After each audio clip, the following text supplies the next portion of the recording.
நான் வீட்டிலே room freshener தயாரித்து அதை பயன்படுத்திக்கிட்டு இருக்கேன். இந்த ரூம் ஃப்ரெஷ்னர் யூஸ் பண்ணுறதுனால ரூமில் துர்நாற்றம் வரத்துக்கு காரணமாக இருக்கிற காற்றுல கலந்துருக்க தேவையில்லாத நுண்ணுயிரிகள் எல்லாத்தையும் இது சுத்தம் பண்ணிடும். ஆனால் நம்ம கடையில் வாங்குகிற ரூம் ஃப்ரெஷ்னர் எதுவுமே உங்களுக்கு காற்றுல கலந்துருக்கிற துர்நாற்றத்தை நீக்காது.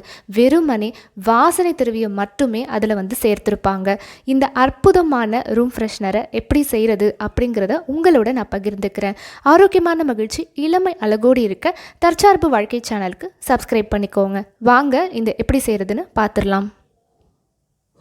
இந்த ரூம் ஃப்ரெஷ்னர் செய்கிறதுக்கு தேவையான முக்கியமான பொருள் லெமன். இந்த எலுமிச்சை பழத்தில் இருக்கக்கூடிய ஆன்டிபயோட்டிக் ப்ராப்பர்ட்டி உங்களோட ரூமில் இருக்கக்கூடிய தேவையில்லாத நுண்ணுயிர்களை அழிக்கிறதுக்கும் இது யூஸ்ஃபுல்லாக இருக்கும். அதே சமயத்தில் உங்கள் ரூமுக்கு நல்ல ஒரு நறுமணம் வர்றதுக்கும் இது யூஸ்ஃபுல்லாக இருக்கும். இதை ஒரு 45 நாளைக்கு நம்ம ப்ராசஸிங் பண்ண போகிறோம். இந்த ப்ராசஸிங் முடிஞ்சதுக்கப்புறம் இதோடைய வீரியம் இன்னுமுமே அதிகரிச்சிடும். அடுத்த முக்கியமான பொருள் வெல்லம். நம்ம எடுத்துருக்கிற லெமனுக்கு 3ல் 1 பங்கு நம்ம வெல்லம் சேர்த்துக்கணும். இது நம்ம ப்ராசஸிங் பண்ணுறதுக்கு முக்கியமான ஒரு பொருள். அடுத்தது 4லிருந்து 5 ஸ்பூன் அளவுக்கு சாத்துக்குடி பயோஎன்சைமை எடுத்துக்கலாம். இந்த பயோஎன்சைம் ஆட் பண்ணுறதுனால தான் உங்களுக்கு 45 நாள்லேயே ப்ராசஸிங் முடிஞ்சிருது. அப்படி உங்ககிட்ட இந்த பயோஎன்சைம் இல்லை அப்படின்னா 90 நாள் நீங்கள் வெயிட் பண்ணணும். நம்மக்கிட்ட இருக்கிற லெமன் எல்லாத்தையும் ஃபஸ்ட்டு நான் சின்ன சின்ன துண்டுகளாக கட் பண்ணிக்கிறேன். இந்த சின்ன சின்ன துண்டுகளாக இருக்கும்போது ப்ராசஸிங் ரொம்பவே ஃபாஸ்ட்டாகவும் எஃபெக்டிவாகவும் இருக்கும். நம்ம கட் பண்ணி வச்சுருக்கிற இந்த லெமன் துண்டுகளில் ஜூஸை மட்டும் நான் தனியாக எக்ஸ்ட்ராக்ட் பண்ணிவிட்டு தோல்களை நான் ஃபஸ்ட்டு பாட்டிலுக்குள்ளே இன்சர்ட் பண்ணிக்கிறேன். எதுக்காக இந்த மாதிரி செய்கிறேன் அப்படின்னு பார்த்தீங்கன்னா, நம்ம யூஸ்வலாக பயோஎன்சைம் செய்யும்போது தோல்களை வச்சு தான் நம்ம செய்வோம். ஆனால் இந்த ரூம் ஃப்ரெஷ்னரில் நம்ம இந்த ஜூஸை வேஸ்ட் பண்ண போகிறது கிடையாது. இதை நம்ம லிக்விடோடைய குவான்டிட்டிக்கு நம்ம யூஸ் பண்ணிக்க போகிறோம்.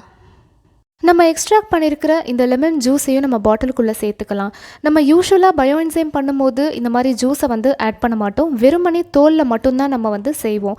ஆனால் இந்த ரூம் ஃப்ரெஷ்னருக்கு நல்ல நறுமணம் வரணும் அப்படிங்கிறதுக்காக நான் இந்த ஜூஸையும் சேர்த்தே ஆட் பண்ணிக்கிறேன். நல்ல எஃபெக்டிவாகவும் இருக்கும். அடுத்தது நம்ம எடுத்து வச்சுருக்கிற கட்டி வெல்லத்தை சின்ன சின்ன துண்டுகளாக நறுக்கிக்கோங்க.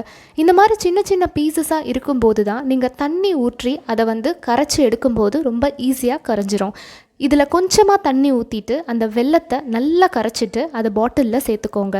எதுக்காக இந்த ப்ராசஸ்க்கு நம்ம வெல்லம் சேர்க்குறோம் அப்படின்னு பார்த்தீங்கன்னா, சேம் பயோஎன்சைம் ப்ராசஸ் மாதிரியே இதில் நுண்ணுயிரிகள் ஃபார்ம் ஆகும். இந்த நுண்ணுயிரிகளுக்கு இந்த வெல்லம் தான் உணவாக இருக்கும். அதனால் இந்த வெல்லம் நம்ம சேர்க்குறோம். இதில் பயோஎன்சைமை ஸ்டார்டராக யூஸ் பண்ணுறதுனால நம்ம எப்போவும் சேர்க்கக்கூடிய வெல்லத்தோடைய அளவை விட இதை பாதி சேர்த்தாலே போதும். அடுத்தது நம்ம எடுத்து வச்சுருக்கிற சாத்துக்குடி பயோஎன்சைமை சேர்த்துக்கலாம். 3லிருந்து 4 ஸ்பூன் அளவுக்கு சேர்த்துக்கோங்க. கடைசியாக நம்ம தண்ணி ஊற்றி இந்த பாட்டிலை ஃபில் பண்ணிடணும். ஃபுல்லாக ஃபில் பண்ணக்கூடாது. மேலே கொஞ்சம் கேப் விட்டுட்டு அதுக்கப்புறம் நம்ம ஃபில் பண்ணிக்கணும். இந்த கேப் இருந்துச்சுன்னா தான் இந்த ப்ராசஸ் கரெக்டாக நடக்கும். நம்ம ரெடி பண்ணி வச்சுருக்கிற இந்த பாட்டிலை 15 நாளைக்கு டெய்லி ஒரு தடவை ஓப்பன் பண்ணி க்ளோஸ் பண்ணணும். நம்ம பயோஎன்சைம் ஸ்டார்டராக ஆட் பண்ணியிருக்கிறதுனால சீக்கிரமே இதில் ரியாக்ஷன் ஸ்டார்ட் ஆயிரும். அதனால் ஒரு நாளைக்கு 2 தடவை ஓப்பன் பண்ணி க்ளோஸ் பண்ணால் கூட பரவாயில்ல. ஆனால் கண்டிப்பாக கேஸஸ் எல்லாத்தையும் ரிலீஸ் பண்ணணும். நம்ம ரெடி பண்ணி வச்சுருந்த இந்த பாட்டில் 45 நாள் கழித்து எப்படி இருக்குன்னு பாருங்கள். நம்ம போட்டிருந்த லெமன் பீல்ஸ் எல்லாமே நல்லா நொதிச்சு கீழே செட்டில் ஆகிட்டுருக்கு. மேலே நமக்கு கிளியரான ஒரு லிக்விட் கிடச்சிருக்கு. டாப்பில் நீங்கள் நல்லா பார்த்தீங்கன்னா ஒரு ஒயிட் லேயர் மாதிரி ஃபார்ம் ஆகிருக்கும். ஈஸ்ட் ஃபார்மேஷன் நடந்திருக்கு. ஸோ இந்த லிக்விட் நமக்கு யூஸ் பண்ணுறதுக்கு பிரமாதமாக ரெடி ஆகிடுச்சு. இந்த பாட்டிலை ரெடி பண்ணும்போது நம்ம பயோஎன்சைமை ஸ்டார்டராக யூஸ் பண்ணியிருக்கோம். அதனால தான் இது 45 நாள்லேயே நமக்கு ரெடி ஆகிடுச்சு. ஒருவேளை நம்ம ஸ்டார்டர் யூஸ் பண்ணல அப்படின்னா கண்டிப்பாக நம்ம 90 நாள் வெயிட் பண்ண வேண்டிய வரும். அதுக்கப்புறம் தான் நமக்கு இந்த ப்ராசஸ் கம்ப்ளீட்டாக முடியும். என்ன தான் நம்ம வெயிட் பண்ணாலும் இவ்வளோ அழகான அற்புதமான ஒரு ப்ராடக்ட் நமக்கு கிடைக்குது அப்படின்னா கண்டிப்பாக நம்ம வெயிட் பண்ணலாம் இல்லையா? நம்ம ரெடி பண்ணியிருக்க இந்த லெமன் என்சைமை லிக்விட் தனியாக பல்ப் தனியாக பிரிச்சுட்டு ஒரு 50% அதில் தண்ணி சேர்த்து டைல்யூட் பண்ணிவிட்டு இந்த மாதிரி ஸ்ப்ரே பாட்டிலில் ஃபில் பண்ணிக்கோங்க.